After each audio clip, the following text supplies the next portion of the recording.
let's please welcome to the stage the amazing cast and crew of Baldur's Gate 3!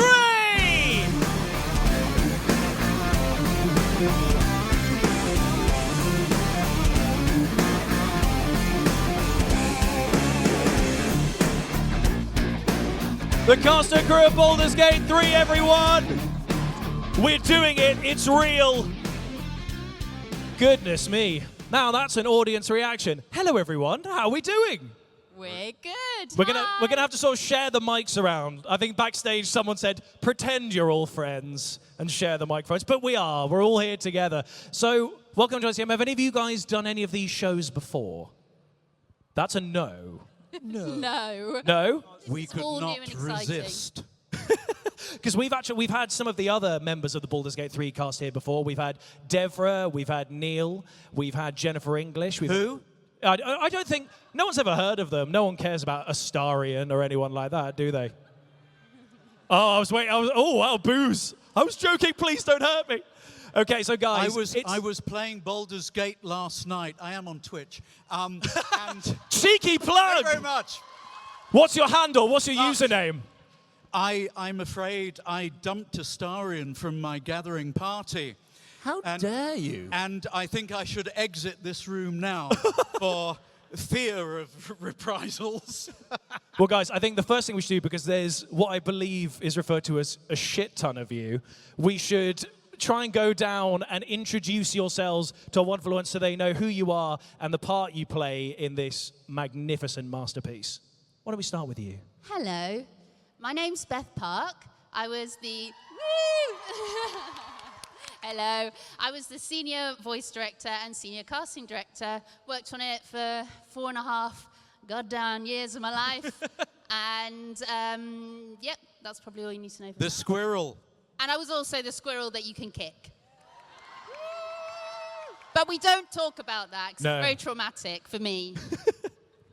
And I'm George Taylor, and I also gave 4 years. I don't know about the half. Was I there then?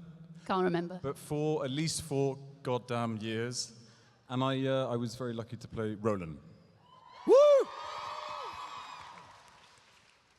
My, what manner of Q&A is this? Hello, I'm Andrew Wincott, and I played Raphael. Woo! And Harleb. And I started 4.5 years ago on this game. It feels like a lifetime, but that would be the case in the 9 hells. Where's your BAFTA, Andrew? Where is the BAFTA? I mean, let's give it up for a BAFTA-winning performance for Raphael, by the way.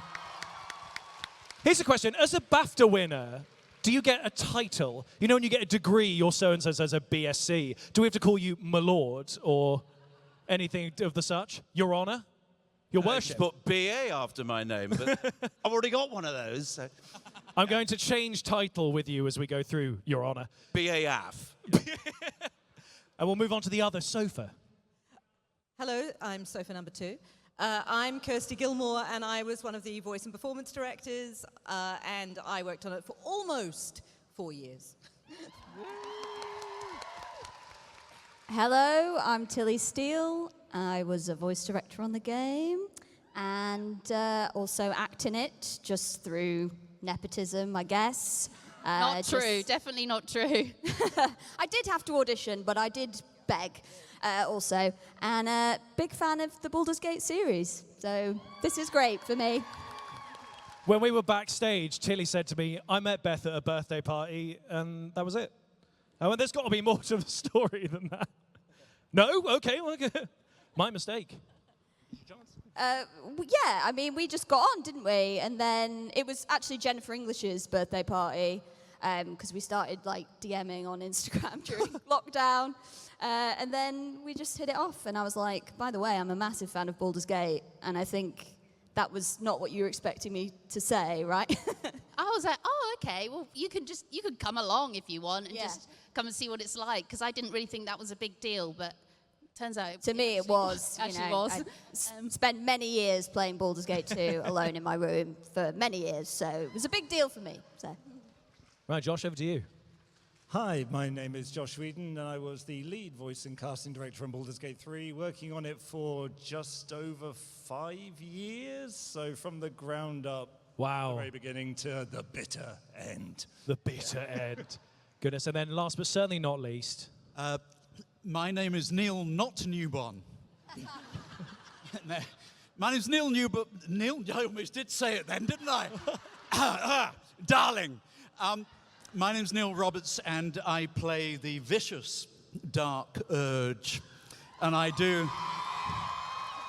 Yes, can you resist? I don't know if I told you, I was on Twitch last night, playing Baldur's Gate 3, and I could not resist.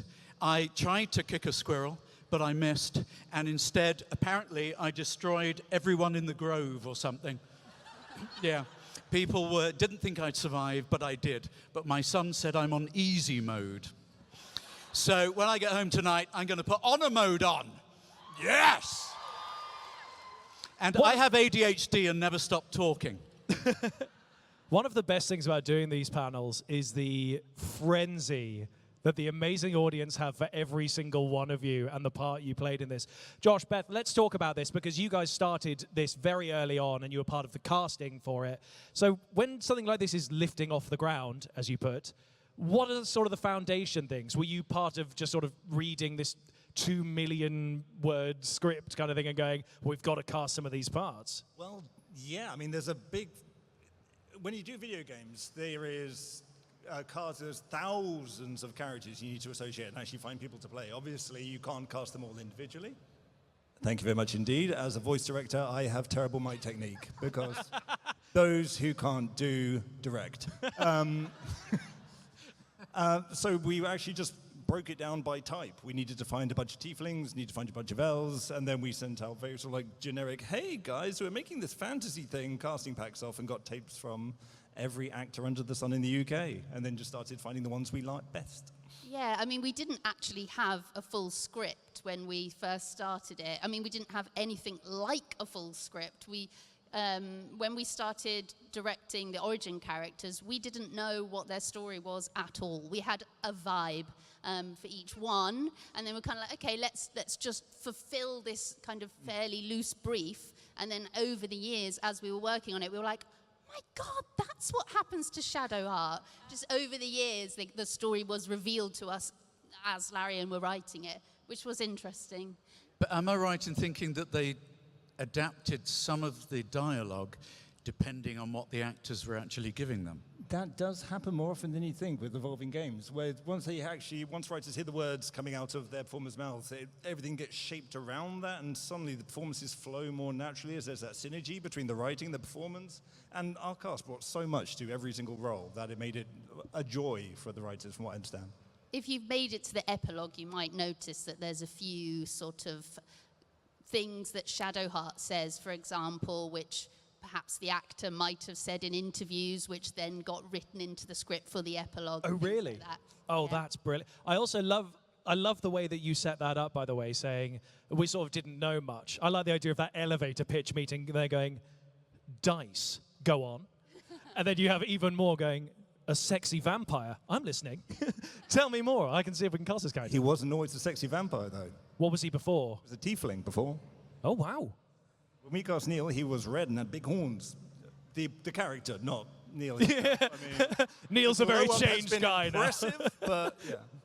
Goodness me. Okay, so that's super interesting. That kind of insight is what makes these panels really exciting, that we get to see all those extra behind the scenes. Although, judging by some of the reaction, a lot of people are going, yeah, everyone knows that. There's a lot of people here get very passionate about this game because of how just it's so easy to spread around people. And so I don't know if this is an easy question to ask, but were you expecting its success during the direction and things like that? No, not even slightly. Not at all. I was literally preparing myself for shame. I thought the world was going to be like, what have you been doing for all these years? This is terrible. Why did you make all these choices? And then when it came out, I was like, oh, they like it. That's good. That was a huge relief. I mean, I thought it would be popular. I did Divinity Original Sin 1 and then lead voice directed and cast on Divinity Original Sin 2. And so... Thanks.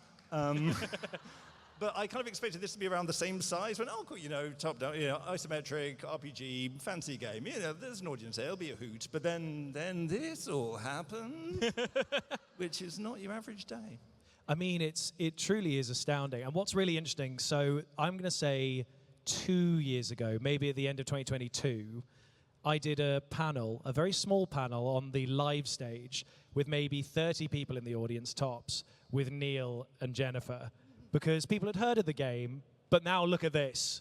Look how many people are here. And this is a mere tiny percentage of the billions of fans that you guys have across the globe. And not only that, 19 awards for the game and 12 nominations.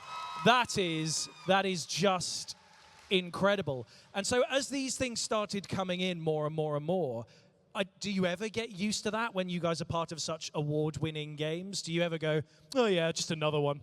I was at 18 now, okay. Or does it always just feel mind-blowing? I usually sort of think along the lines of adoring applause. You're too kind. I didn't actually have a proper answer for that question. I just wanted to say that line.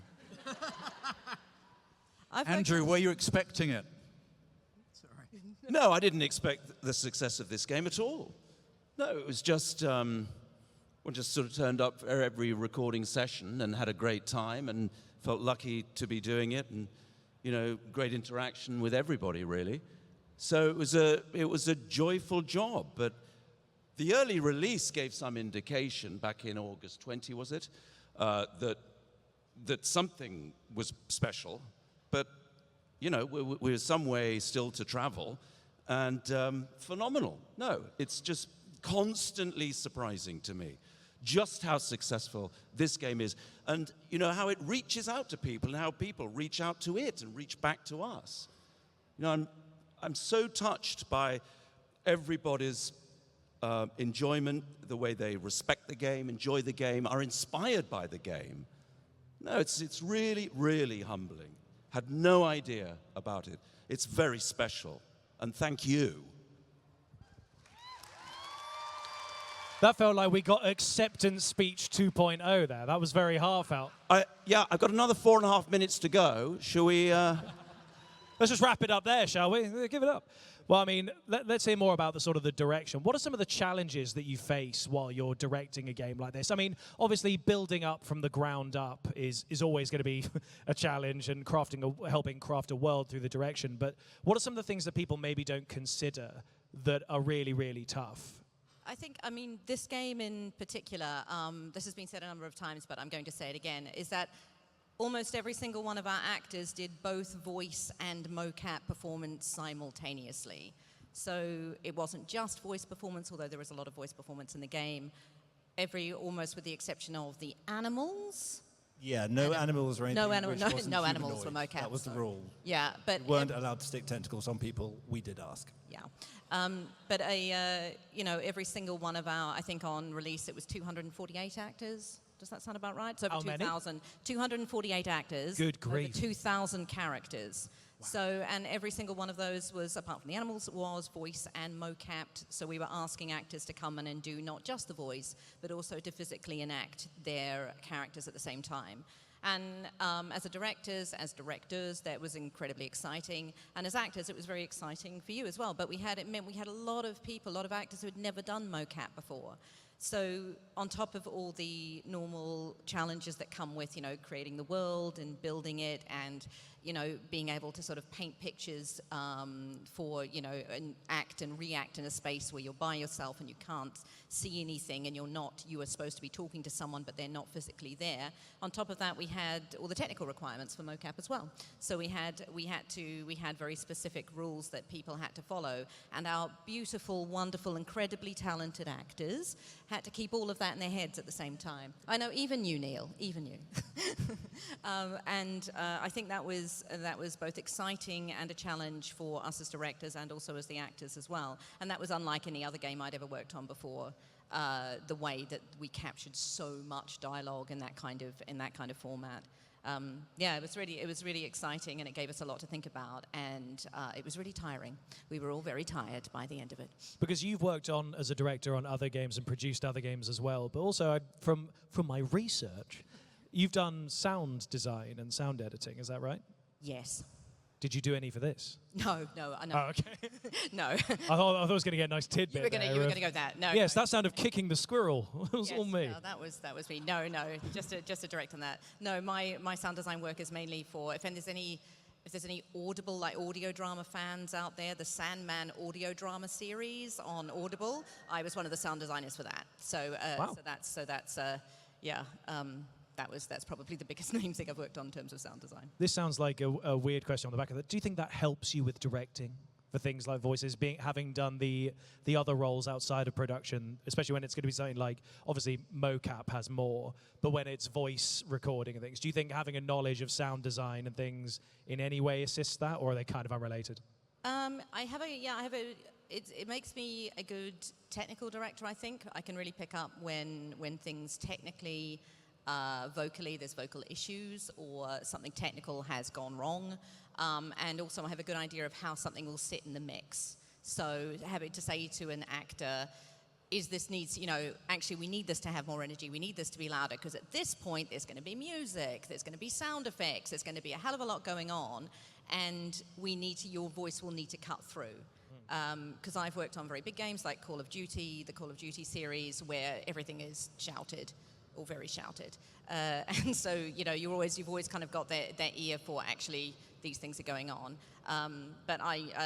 So that can be a real asset to working, to having a sound knowledge when coming into directing. A vast array of technical skills. I'd like to come from sort of the directing side over to the acting. So all the way down there. No, Tilly directed the Dark Urge monologue. Oh! That was like the best day ever. It was towards the end of making the game that we heard about the Dark Urge, and we all kind of spent a few weeks in the studio talking to each other, going, what is the Dark Urge? Has anyone figured out what it is yet? And then once we did, I was so excited, obviously, being a fan of the series, and no spoilers, but I'm sure lots of you know the conclusion of that story. It was just so much fun, and I remember we just did the whole thing straight through so many times, didn't we? Yeah, often when you're doing voice acting, you do a line or a couple of lines at a time. Rarely, certainly for the characters I was playing, did you have a big speech. As I said on Twitch, I've been playing Baldur's Gate recently, and that's 3 and so far? There's characters like Gale who do not stop talking, and Gale is fantastic, but most of my dialogue was sort of quite short snippets. Look at that lever. And all of a sudden, with that monologue, there's an actual... We were so excited. I think that's why we were both so excited. Can actually really get involved in this. And I remember pushing you to kind of... act. It doesn't happen very often. You always bring the skills, Neil. But that sense of finding that fear in the character, that was really exciting. Of losing control, that was really fun. People's comments, I mean, you said about people's reaction. You make choices when you're in the booth. When you're on screen, you make choices, and you hope and presume that they will make sense in the whole, they'll and translate, they will work. yeah. And sometimes, to be frank, they don't. And this is one time where we made the choice of going into that fear and playing the vulnerability as opposed to the darkness. It's actually the confusion. And people have really commented about that vulnerability. And so it's a moment where that sort of talk and making those choices work. But as I said, it doesn't always work.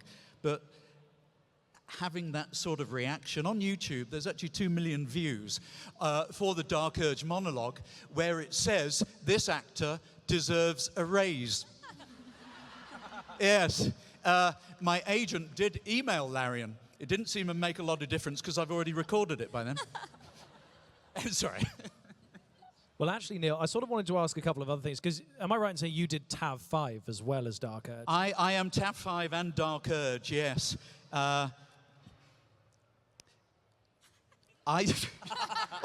Neil.exe has stopped responding. But you know what's really strange about the TAVs?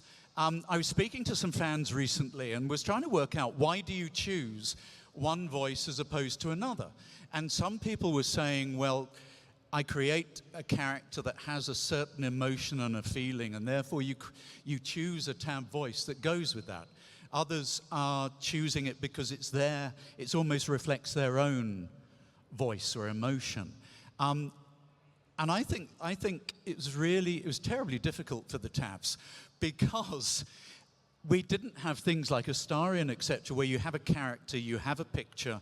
Because it's customizable, you almost have to give these lines that will work in the situation, but that will work for anyone playing. And to be frank, it's really quite tricky, and really tricky for the directors to therefore decide on what takes worked and what didn't. So, yeah, I think the tabs did a marvelous job. Now, this is... They did. That's incredibly true. Because you're all clearly big fans of Baldur's Gate 3, is everyone aware of TAV, meaning player character? Yes? Does everyone know where the term TAV came from? Oh, that's not... Cheer if you don't know. Way. There are some... Would one of you like to explain for people? Because there's an actual backstory to it. Dog? I mean, I know the real reason. I'm not sure what I know. You tell your bit, and I'll let you know if it's true. Is that how this works? Oh, yeah, I know it. You say it first, though. You're like, okay. Let's see. So what I've got here is it's a shortened name for Gustav. Yep, 100%, yeah. Yeah, is this real? Yep. I haven't been duped by Reddit, have I? No, Yeah, no. tell him this. He'll look like an idiot on stage. So after the CEO, Sven Vinke's dog. Yep, 100%. It was Sven's dog. Yeah. Isn't that sweet? So there's a little bit of Gustav in all of us. Well, yeah, it was one of our code names for the project was Gustav the entire time. Yeah. I read that as well. We still call it Gustav. We don't even Internally, call it's still Baldur's Gustav. Gate 3. Really weird Yeah. to say Baldur's Gate 3. Our group chat is just like Gustav. Really? Yeah. And at when what point? when it came out, people called it, or made up, said it was Tadpole Adventurer. Yes. Was that made up by the fans, or was that actually something that Larian put out? I mean, it's a good name, and it makes a lot more sense than saying this is Sven's dog. It does make sense, but I didn't hear about that until after the After game it came out, really. So I can tell you it's all over IMDb. Is it? Because then, like, upon doing my research, you would have clearly the same character, but they're called 3 different things depending on the sources, which means, yeah, must have started as a fan thing and then an official name for it has sort of come out at some point. But it was quite interesting hearing you talk about your direction with Tilly on the Dark Urge monologue, because the thing I'd like to ask, especially for those of you who did do some voices, is what's the most memorable bit of directing that you had throughout your time on the game? Well, with all the directors here, it's rather hard to pinpoint one being better than another. It's not necessarily better, but it's like specific. We once interviewed one of the girls from Game of Thrones whose character was set on fire, and the director said to her, "Shout cucumber if it's too warm." And you're going to remember that for the rest of your life, even if it's not deep and meaningful, but you'll sort of go, okay. Was there anything like that, or even like a particular, less emotion or more? I've got a line, my favorite line that I gave, and it's to one of the goblins. This is very early on, so this is 2020 at some point, and it was in Act 1. And the goblin, you are not going to come across this unless you go and find it. But there was a group of goblins urinating into a pool, and one of the actors, and I said to her, "Could you do this line like you're squeezing the last drops out?" And she did, and it was amazing. It was amazing. That's probably my. I've got some there were sessions with. There's a session with Neil Newbern where he cried and I cried. It was a very, very emotional scene. So that whole day will be memorable. But can you do it? Can you do the next take like you're squeezing the last drops out? Is probably one of my favorite directions. Kirsty, that's exactly what we're looking for here. Does anyone else have anything similar to that from their time? So weird, because I did one like, can you push one out? And they did it, and... No, I didn't. I never did that. But I have spotted, is that Renna in the audience? Okay, she might not want me to say this, but I may have spotted Auntie Ethel. Hi. Woo! I'm sorry, Renna, I'm sorry. Hello, friend. Hello, dear.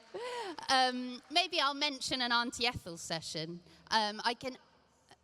Be nice. Well, I think you'll like this in good humour. we did a session. I cannot remember what particular bit of dialogue it was, but it was the end of a long day. And myself and the movement director, Aliona, we both gave you a note. And they were kind of, two different notes. And you said, "I'm sorry, darlings, you're going to have to pick one." So we just went with one of the notes. I can't remember what it was, and I can't remember the dialogue. But we love you. Woo! And hello. Rounds of applause for Auntie Ethel. Sorry. Is there anyone else? George, any memorable direction, even if it's something that actually really helped pull a performance from you? I can remember the wonderful director sitting to my left, Beth here, taking one of my sessions as I was doing Roland.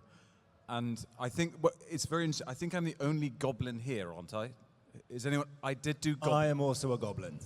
There's two people representing the goblin community, which is fantastic. Because sometimes, they're trying to. We do the lines, we do the Roland lines that we've got for the session. Beth goes, hang about. We've still got 5 minutes to squeeze out of this guy. Let's get a bit of booyog piddle going. And so then you have to go from one character, quite different, a tiefling, high status, elegant, refined, to a low status character. And sometimes we would watch a few clips from the other character to get you back into it. But I think after one of those sessions, Beth rightly said to me, "Dear me, goodness me," I'm paraphrasing, "Dear me, my oh my, such range you have." And if I remember correctly, and I think I do, you compared me directly with Dame Judi Dench. and I'm sorry, George, but Beth said that to record- all of us. It's just her inspiration. I don't know if Beth has anything to...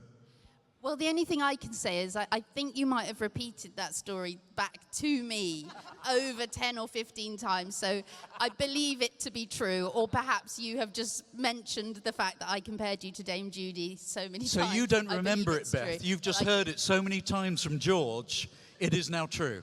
He's incepted the idea. No, it's 100% true. I always trust a redhead. Dame George Taylor, I like it. Andrew, anything that you sort of really have that are memorable from your time doing directing or being directed? Anything that really sticks out? I suppose the most memorable, well, it's difficult to say, but one of the most memorable sessions was the Harlep session, which was, oh no, don't. No, you get me going now, don't. Oh, I shall have to change. No, it was, I spent most of it on my knees, I just remember. And I can't remember who directed it. Was it? No. But they said, look, just, if it gets too painful, just tell us. So what are you going to ask me to do? I didn't know which way I was facing half the time. But there was meant to be a bed in the studio. Let me assure you, there was nothing resembling a bed. This wasn't even like the Archers, where at least there is a sofa bed in the studio. Didn't we have some cushions at least? What? Didn't we have some cushions at least on the floor? Definitely had some crash Yeah, mats. actually, that's the Do not cushions. besmirch our ability to punch together something But there was very certainly no mattress. And, well, I was raw. So that was probably the most memorable experience. Carpet burns. And, sorry? Carpet burns. Don't ask me to repeat it. Yeah. Carpet No. burns. Just say your bawdy joke again so everyone... They were not carpet burns. Tilly, other than the Dark Urge, anything from you at all that's, even one line that you had to say to someone as part of directing that's really stuck with you or anything? I don't know that I have a direction that I remember, but I distinctly remember a session with Tim Downey, who plays Gale, towards the end of recording, where there was a fly in the vocal booth. And we'd been recording for like 3 hours or something. And every time he went to speak, this fly would just go next to the mic. cut to him with a tray, him and the movement director with a tray, trying to smash this fly dead. Is there audio of this? There will be somewhere. Can we get that animated There's by Larian? There's definitely a picture somewhere, but yeah. Just hear a girl go, Confidential. son of a... It was very funny. Okay, Josh? In terms of memorable directions, probably some of my worst, the bits that sort of stick. It was, especially when it came to like doing the narrator sessions with Amelia. Her and I have worked together for years, and so there is sort of like a, not shorthand, but you once you know how someone thinks. But it would be the point of, that's great, Millie, can you just do one more, just a little bit more? She'd be like, yes, I know what you mean. Because that is not information to give to anyone, but she did very well with it, or at least kept smiling. So one of those. So I think that's wonderful when you've created a bond with someone where gibberish, they go, I know exactly what you mean. That word you just made up, I totally get it. But then they nail it on that next day. Yeah, can you make that a little bit more crunchy? She's like, yes, I can. It's like, cool. I could just be saying anything at this point. You know your job. That's fine. And finally, we're just going to come down. Sorry, are you on Twitch? I am on Twitch, actually. Neely Roberts. Right now? Are you live right now? Is this I am the Dark Neely. Are we on Twitch now? Not exactly menacing, is it? Anything from you, Neil? Any sort of really memorable moments or bits of direction from yourself? It's quite embarrassing to say. I started working on it in September 2019, I think it was, and I remember very little. As I said, no, I don't. I have ADHD, and I know my memory is quite poor, but when I was watching, I had to watch some of YouTube and stuff and Twitter to see my performance. And I genuinely don't remember saying probably 99% of those lines. When I sign photos, people ask for a Dark Urge quote. I now have a note on my phone with all of the Dark Urge quotes so that I can read them, because I do not remember any of them. Do you remember one now? There we go. Yes. Ah, there it is. Ah, the phone. Why We want to hear a Dark Urge quote, right? There is one. I'm going to say it wrong now. Oh, look at you. Your brain juices are sticky and sweet. Is that one? Have I made that up? Whatever it is, it's got my motor running. This is the exact opposite of what it's like actually having Neil in the studio. You can't stop him talking. You put the script up on the auto cue and he'll just keep doing the lines until you have to turn the microphone on and say, okay, we got it, please stop, we need to move on to the next line. He'll just keep repeating it again and again. I was in the studio once, and there was a director I hadn't worked with before, and Josh went up to them and whispered in their ear. And I said, what are you telling them? He said, to stop you doing takes, because you do not stop. I'm just trying to give variety. In fairness, all of my takes are the same. But I do. I put a show reel up on, oh, actually, it's on Twitch and YouTube. No, but I did put a show reel up, and every character is exactly the same. You know, some voice actors, I'm staggered by some voice actors who can do multiple voices and roles. I am the same in everything. You book me, you get what you get. My show reel's embarrassing for the same reason. I go, did I do different roles, or is this all from the same day? But look at you. You're amazing, and you're on Twitch. That's how you know that you've really made it. Thank you. No, but actually, one thing I did find when I was working at the studio, I did talk to Josh after that moment, and I said, I hadn't shared with them before, but I told them I had ADHD. And part of that impulsiveness might work very well for an actor at times, but other times I think, for a director, it's probably really quite frustrating because of maybe that repetition, that energy, that non-stop, whatever it might be, impulsiveness. And I shared with you that, and Josh said the number of people, the creative people on this project, and also with the fans, there's an awful lot of that are neurodiverse. I have not shared and told anyone about my ADHD except my close family for years. And that actually helped me, because over the autumn, because of what people were talking about, I shared that part of me, which honestly has really helped me too. So I'm going to get all teary and emotional. Oh. But no, I thank Josh for that, and thank this game for that too. Well, I'm sure it means a lot to other neurodivergent people who do play the game and maybe even get to play as Dark Urge or Tav 5 and also get to channel your People experience. relate to it. They say the Dark Urge has all these voices in their head. Most of the time, my voices come out of my mouth. But it's whatever I see, I say. It's really annoying. I say, oh look, Starbucks, Comic Con, oh MCM read, what? Oh, Josh. You should live in my head. Wow. I wouldn't last a day.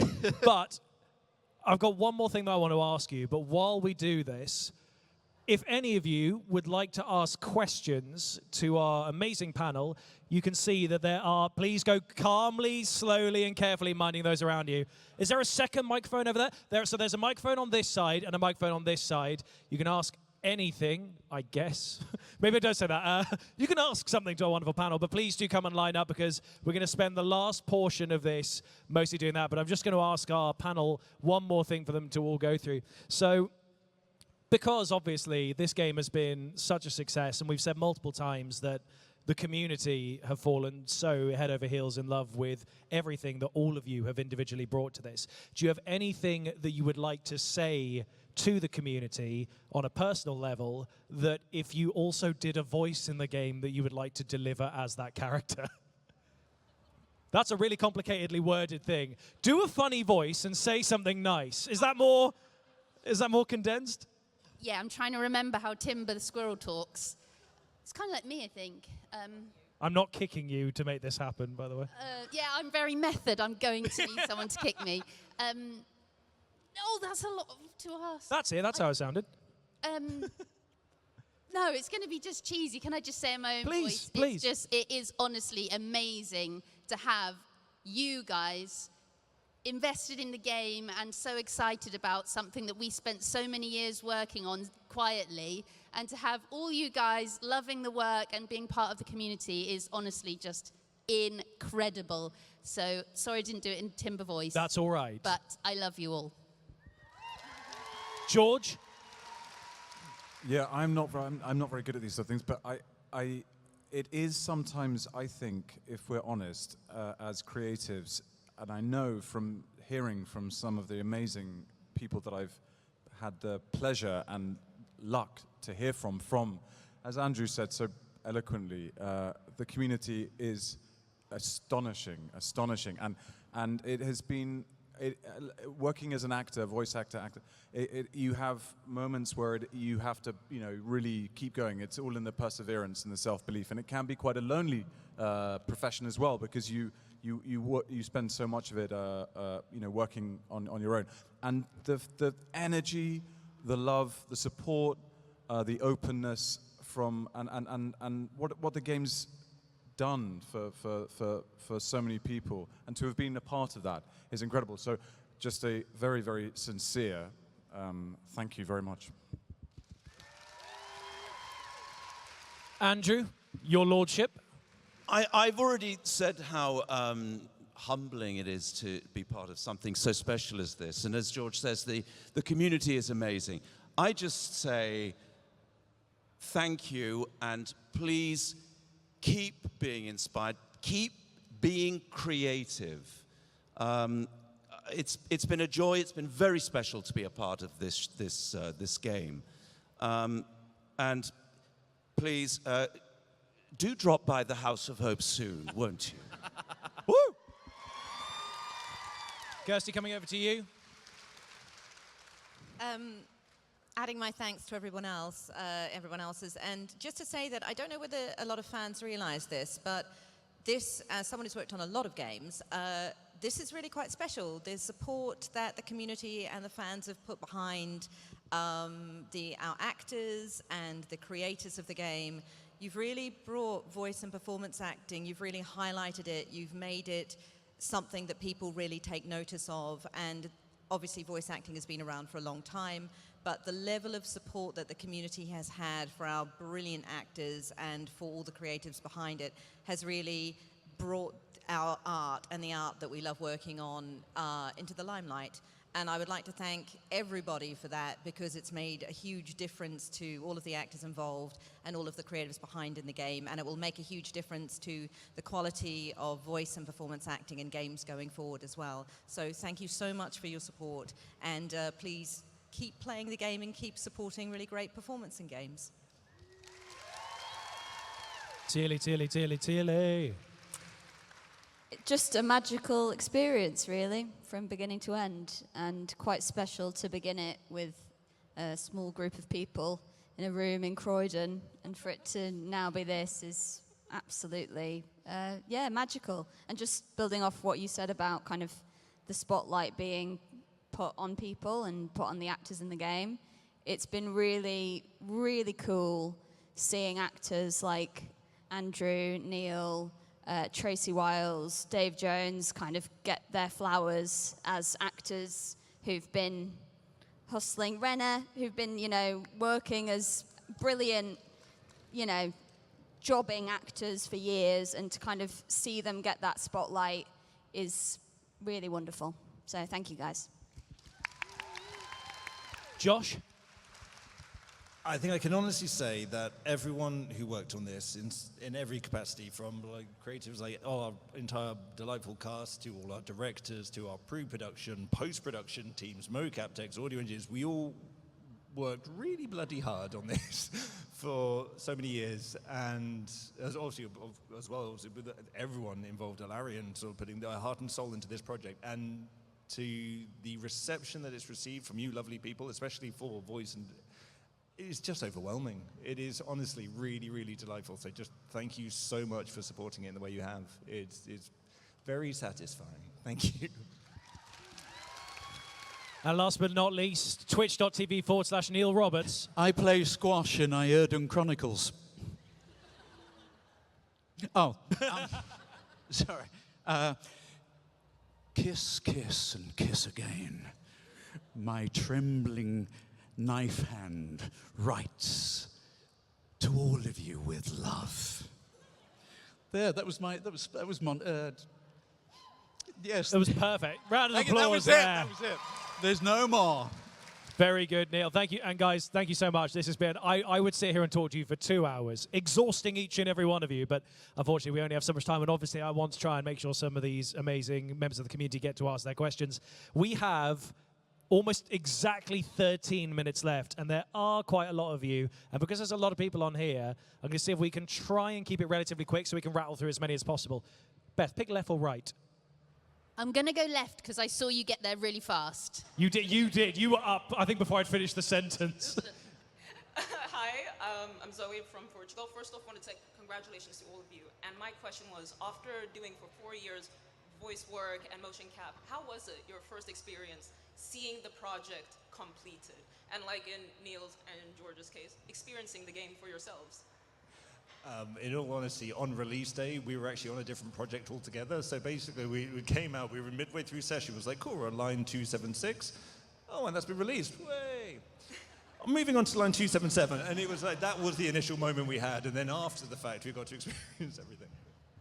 It was surprising to see a lot of the visuals that we never saw, because as you know, the writing in the game is amazing. They're so talented, the writers. So we would get these really good bios for the characters and descriptions of scenes, but there's loads of stuff we'd visually never seen, loads of character design we'd never seen. So it was really exciting to be like, oh, wow, okay, we're in that kind of area. Wish I'd known. Anyway, thank you. Would anyone else like to jump in on this? I would just say, what's been extraordinary to me is you can play through this game from beginning to end. It'll take you, I don't know, 100, 150, 200 hours. You can go back to the start, play it again, and have an entirely different experience. I mean, that to me is extraordinary. So, you know, there's a lot of gameplay still out there, right? Well, thank you very much for your question. Really appreciate it. We're going to now hop over to the right. Oh, a spotlight comes down on you like you're in musical theatre. Hello, what's your name? What is your question? Hi, Wow. Okay, hi, my name's Tim, and I just wanted to first off say thank you for an incredible masterpiece. I've fallen head over heels in love with it, and it's really brought me back into video games and actually an aspiring voice actor now. My question comes off the back of that. When you're in the studio, do you prefer sometimes working with just voice, or do you like doing motion capture with that as well? And how do the two mediums inform each other? Are there ways that work differently across them? Do you prefer one or the other, or just do the whole shebang? Thank you. I think it depends on the project. Sometimes where you've got like very sort of like photorealistic or at least very grounded realistic characters, then the combination of motion capture and voice performance is delightful because you get all the subtle nuances. If you're doing animation, then sometimes you don't need the motion capture, and then you can just lean onto voice, as it were, and then get a little more heightened in characteristic. But Kirsty, you do loads on this, so. Lovely. In terms of, it's decided in advance whether lines are going to be either voice or mocapped. So for Baldur's Gate 3, we knew that all the dialogue was going to be mocapped and voiced in advance. There were changes that were made, at various points, decisions about things like the animals were just voiced. So we don't really get a choice in that way. That is decided from the start. I think doing there is an incredibly large amount of creative freedom with voice, as Josh says. I think one of the things that we personally didn't get to do so much of was big cinematic scenes, which is for performance capture, where you have both voice and mocap at the same time. And that is a bit more like theater or film, where you're blocking the scenes, and that takes a lot. Yeah, and that keeps and that's a I don't personally have a choice. I don't have like a preference over one or the other. They can be very different mediums. They can combine in really important and really exciting ways. What was really great for us to be able to work with actors doing both is that we could match the physicality to the voice of the character and create an entire character from the bottom up. Whereas if you do them separately, you are retrofitting one to the other. And you get a lot of games. I'm not going to mention any games in particular because I would like to keep my job in this industry. But there are lots of games where you can kind of tell that the voice and the mocap were done separately. So somebody has mocap to the voice, or they voice to the mocap, because it doesn't look like a seamless creation. It doesn't look like something that's created. Whereas in the studio for every character, we were going, this is how it sounds. And the actor is also creating how it moves as well. Yeah. That was an incredibly detailed answer for that, guys. Thank you very much. Thank you very much for your question. I like the idea that when this one fades up, someone's going to go, close every door. Sorry. Anyway, hello, what is your name? What is your question? My name's Ellen. My question is a bit stupid, but if you had like the chance to kind of play another character, just for funsies, like whose vibe you kind of like, who Darling. Another Neil has entered the ring. Well, the problem is, I don't think one could do it as well as anyone else. Everyone is so perfectly cast that one might pretend to wish one was playing those characters, but in truth, it would probably be quite embarrassing because everyone was cast so specifically and brilliantly. I think the Dark Urge should say darling a bit more often, that's all. I agree. There's plenty of people I'd love to, but you play the game, you see the characters, you see the performances, and it's unbeatably good, so it's a no from me. It's a no from Dame George Taylor. And Andrew, no to funsies. No funsies. Anything from yourself either? I've nothing really to add. I'm quite happy playing Raphael, but if you had to push me into a dark corner, it would probably have to be Astarion. In fact, I'd like to get Raphael and Astarion together. Let them go off on holiday together, I say. They go on holiday by mistake. I think I'd like to play Orin and just be really fucked up for a bit. I thought it was great. Does anyone else have one they'd like to play before we move on to our next question? No? In that case, thank you very much for your question. We shall now move over to the right-hand side. Hello, what is your name? What is your question? Hello, my name is Tia. I'm from France. Bonjour. Bonjour. And thank you all for the work you did on Baldur's Gate. I'm really glad to be here, and I have enjoyed the game. So sorry for my English is not that good. I would like to ask what's a piece of advice you could give to people wanting to start voice acting or... Okay, I'll do it quick because we've not got that much time. I would definitely say take your time to work out what you are talented at. Not everybody is going to be like a creature voice. I would only cast myself in certain voices. Work out what characters you could play.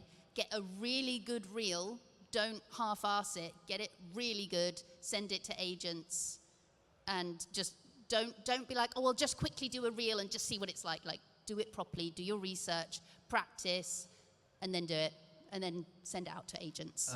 Practice technique. It is a very labor-intensive job in terms of the voice. If you've got to speak for 4 hours consistently without any form of cracks or breaks, that's something that it requires additional training. There are classes you can follow to do that, as well as if you need to project or do shouty parts, a whole other thing as well. There are courses where you can be trained in these things to be able to do it safely for yourself as a performer. There's one of the other bits, I mean, that was good.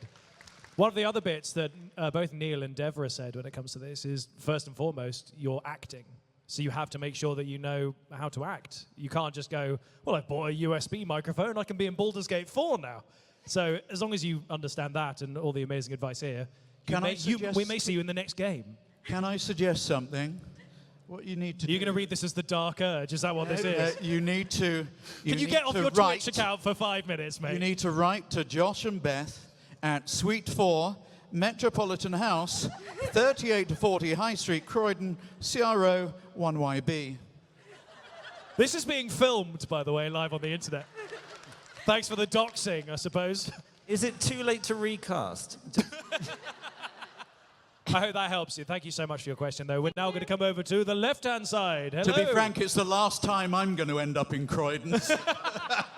I'm not going to be employed again. Hello, what is your name? What is your question? Hi, my name is Ivana. I'm originally from Serbia, but I've lived in the UK for a while and sound like a Canadian. Also, funnily enough, used to have a cat named Gustav.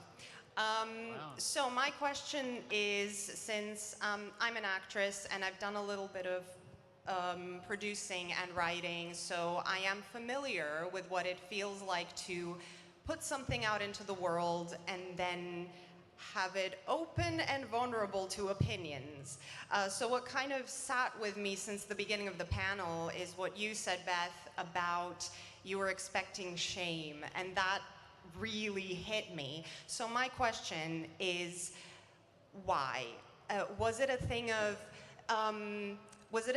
oh, we could have done this better, we could have done that better, I wish we would have done it better? Or was it a matter of, I love this, we love this, but maybe we're just weird? Wow.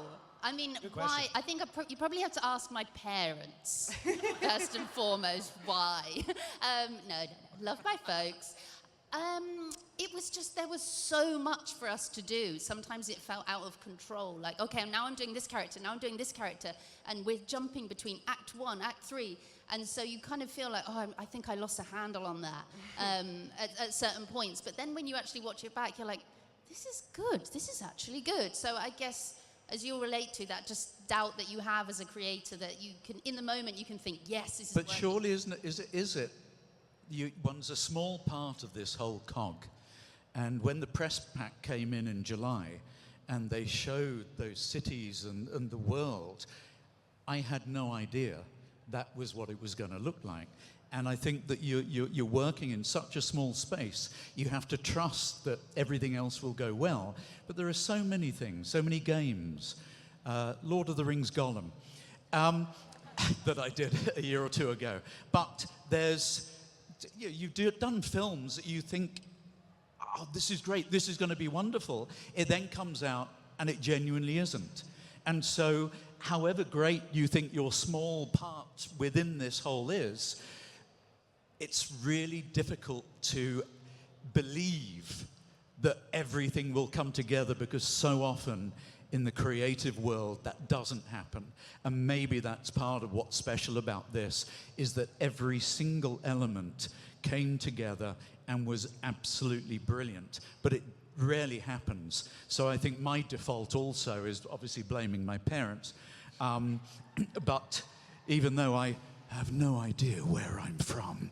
But I genuinely think that maybe that's some British thing about the default is you know, it's going to be a failure.